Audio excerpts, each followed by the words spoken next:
Hi hello welcome to our channel. నాకులాంటి interest మీకు ఎవరికైనా ఉంటే కనుక కామెంట్ చేయండి, అస్సలు మర్చిపోవద్దు. ఇప్పుడు నేను చూపించేవైతే మౌల్డ్స్ అనమాట.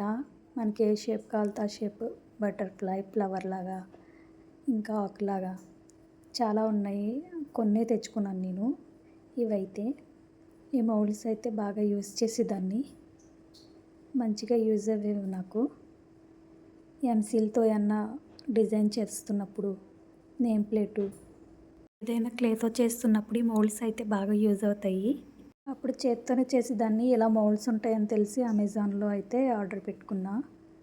ఒక 6 years బ్యాక్ అనమాట. ఇది బండిలే కొనేసేదాన్ని. వాడిచ్చే మీటర్ అయితే ఇవ్వని అనేసేవాడు. అఫ్జల్గంజ్లో ఒక హోల్సేల్ ఏరియా అనమాట. ఆ షాప్లో అయితే భలే నచ్చేసివి నాకు.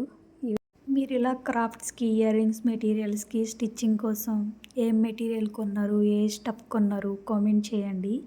ఏ ఏరియా అంటే ఇష్టం హైదరాబాద్లో? షాపింగ్ అంటే గుర్తొచ్చే హైదరాబాద్లో ఒక ప్లేస్ ఉంటుంది కదా, అదేంటో కామెంట్ చేయండి. నాకైతే అఫ్జల్గంజ్, చార్మినార్ అనమాట. చాలా వరకు చాలా అమౌంట్ అయితే వీటి కోసం పెట్టేశాను నేను. ₹1 కూడా కాదు. ఇవి చాలా కాస్ట్ ఉండేవి. అప్పుడు నాకు తెలిసేది కాదు. ఇంట్లో కూడా ఎవరికీ చెప్పేదాన్ని కాదు ఇవి కొనుక్కుంటున్నానని చెప్పి. అక్కడ బల్క్గానే ఇస్తాడు. 1-2 అయితే అస్సలు ఇవ్వడనమాట. కానీ రీజనబుల్గా ఉంటుంది కాస్ట్. మనకి ఏది కావాలంటే అవి ఉంటాయి. ప్రతిదీ దొరుకుతుంది అక్కడ. నేనేమీ స్టిచ్ చేయను, కానీ ఈ లేస్ బండిల్స్ అయితే చాలా కొనేసాను నేను. అప్పుడప్పుడు యూజ్ చేస్తాను అంతే. ఎప్పటికైనా యూజ్ అవుతాయి కదా, పాడైపోయి అయితే కాదు కదా అని అనిపిస్తుంది. లేస్ మోడల్ని బట్టి కాస్ట్ పెంచుతూ ఉంటాడు. ₹10, ₹20 అంటూ ఉంటాడు మీటర్. ఇంకా బల్క్గా తీసుకుంటే కొంచెం రీజనబుల్గా తక్కువగా ఉంటుంది. అందుకే ఇంకా బండల్ తీసుకుంటాను. చాలా రకాల మెటీరియల్ ఉంటాయి నా దగ్గర. 1 కాదు 2 కాదు.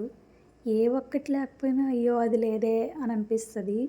ఆ వస్తువు తెచ్చి, ఆ మెటీరియల్ తెచ్చి అన్న చేద్దామంటే ఎందుకు తెచ్చామో పర్పస్ మర్చిపోయి అందులో ఇలాగా స్టోర్ చేసుకోవాల్సి వస్తుంది. నేను ఎప్పుడో 6 years బ్యాక్ కొన్నవి. వెళ్ళిన ప్రతిసారి కూడా ఏం కొనుక్కోవాలో తెలియక ఇయర్ రింగ్స్ మెటీరియల్ అని చెప్పి ఇవి కొనుక్కునేదాన్ని. ప్రతిదీ కూడా ఏది మోడల్గా, ఏది ట్రెండీగా, ఏది లుకింగ్గా అనిపిస్తే అది తీసేసుకునేదాన్ని. అసలు వెనక్కి అడిగే వేసేదాన్ని కాదు. వాడితో ఎంతో కొంత బేరం అయితే ఆడి మరీ తీసుకునేదాన్ని. వాడు ₹1 తగ్గాలి నేను బేరం ఆడకుండా తీసుకుంటే నాకు ఏదోలా అయిపోద్ది. అయ్యో బార్గెన్ చేయలేదే, అయ్యో అయ్యో అయ్యో అని చెప్పి మనసు అంతా లాగేస్తుంది. అనవసరంగా తీసుకున్నామని చెప్పి. మీలో ఎంతమందికి ఇష్టం బేరం ఆడకుండా ఒక వస్తువు తీసుకున్నారా? తీసుకుంటే కామెంట్ చేయండి. బేరం ఆడకుండా ఒక వస్తువు కూడా తీసుకోలేదు నేను అన్నవాళ్ళు కూడా కామెంట్ చేయండి. ఇది కూడా డిఫరెంట్గా కొత్తగా ఉంటుంది అనమాట. మీటర్సే ఉంటాయి నా దగ్గర. ప్రతిదీ కూడా బల్క్గా ఉంటాయి. ఇంకా ఎక్కువ ఉండేవి, పడేసాను చాలా వరకు. మొన్న ఇంటికి వెళ్ళినప్పుడు అయితే తెచ్చుకున్నాను కొంచెం మెటీరియల్. నేను డెకరేట్ చేసుకోవడానికి దేనికన్నా యూజ్ అవుతుంది కదా అని తెచ్చుకున్నాను. తెచ్చుకోకపోతే అయ్యో ఇంట్లో ఉన్నాయి కదా అని చెప్పి బ్యాగ్ చుట్టూరు తిరుగుతుంది నా మనసు అయితే. ఇట్లా ఎక్కడన్నా ప్రాబ్లం అవుతుందేమో అనుకున్నాను, కానీ ఏమీ స్టాప్ చేయలేదు వాడు. వాళ్ళు నిజమైన డైమండ్స్ లాంటివి అని ఏమన్నా స్టాప్ చేశారనుకో మళ్ళీ నాకే ప్రాబ్లం కదా. జస్ట్ కిడ్డింగ్ జోక్ ఇస్తాను. ఇవి మీకు చిన్న విషయమే, చిన్న వీడియోనే, ప్రతిదీ షేర్ చేసుకుంటుంది అని అనుకోవద్దు. ఇవి నా మెమొరీ అనమాట. నాకు చాలా ఇష్టమైన మెటీరియల్స్ ఇవి. ఇంటి దగ్గర ఇయర్ రింగ్స్ మెటీరియల్స్ అయితే ఉన్నాయి. వెళ్ళినప్పుడు కన్ఫామ్గా వీడియో తీసి పెడతాను. వీడియో మీకు ఎలా అనిపించిందో కామెంట్ చేయండి. నాకులా మీరు ఎవరైనా ఉంటే కామెంట్ చేయండి.